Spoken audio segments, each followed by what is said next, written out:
Continuing on in the book of John, we're looking at chapter 6, and this is the story of Jesus feeding the crowds with loaves and fishes.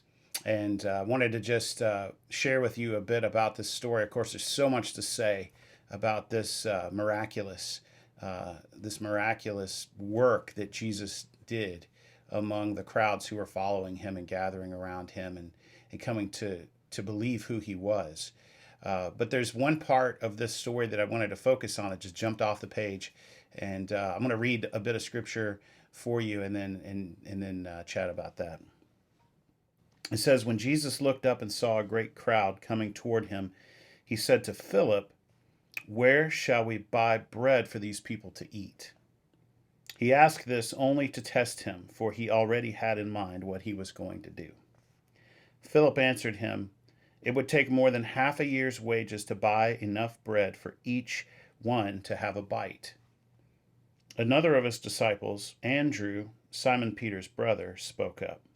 'Here is a boy with 5 small barley loaves and 2 small fish, but how far will they go among so many?' Jesus said, 'Have the people sit down.' There was plenty of grass in that place, and they sat down. About 5,000 men were there. Jesus then took the loaves, gave thanks, and distributed to those who were seated as much as they wanted. He did the same with the fish."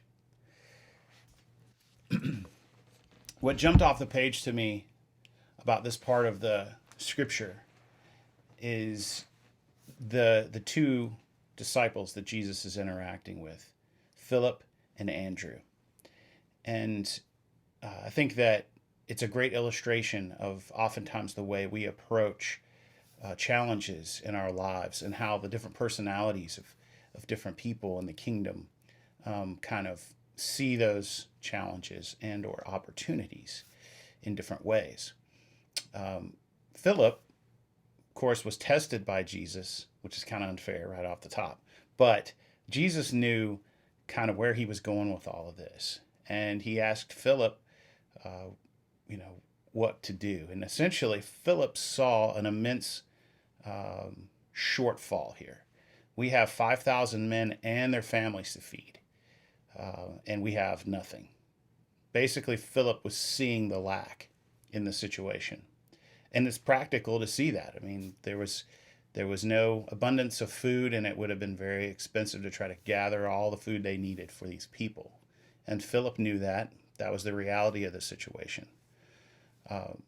And Andrew steps in and really kind of just in faith is the way I see it. Andrew stepped in and said, well, we have this boy here, and he has some bread and fish.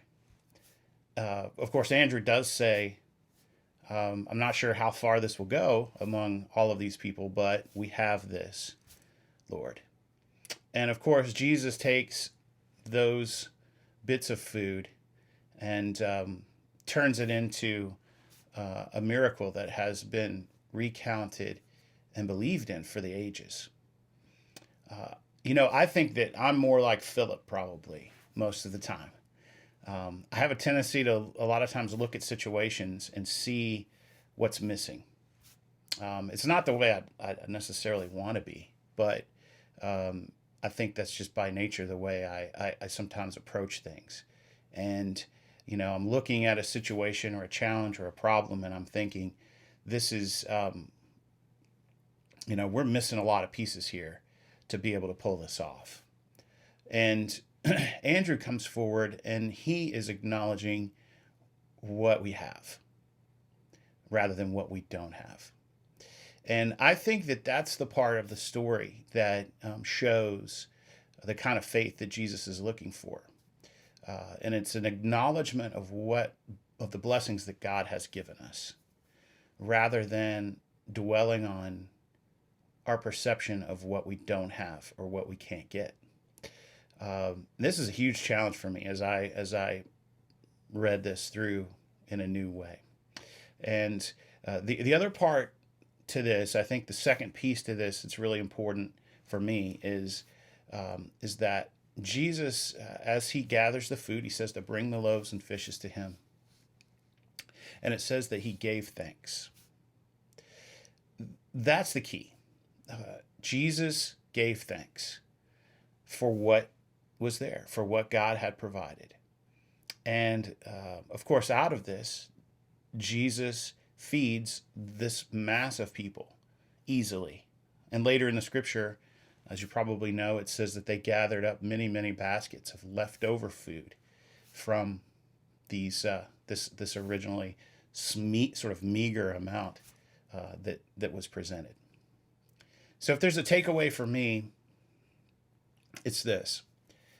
When I'm faced with a challenge or difficulty, or if I'm looking at life in such a way as I'm seeing the things that are missing, or I'm paying more attention to the things that I think should be there in order to solve the problem, rather than paying attention to the things that I have already been blessed with. What is here? What has God given us that we can rejoice over, that we can be thankful for? And let's trust him. Let's take those and use them, and then let's trust him to do the heavy lifting, as they say. Let's trust him to do the miraculous work, to do the kingdom work through us. Maybe that refers to our personal gifts. Like I look at my own skill set, my own intellect, my own experiences and background and education. And a lot of times I look at the weaknesses. I just look at the stuff that, I'm not good at, or things that I'm unfamiliar with, or I'm not equipped to do, or, the things that I'm insecure about.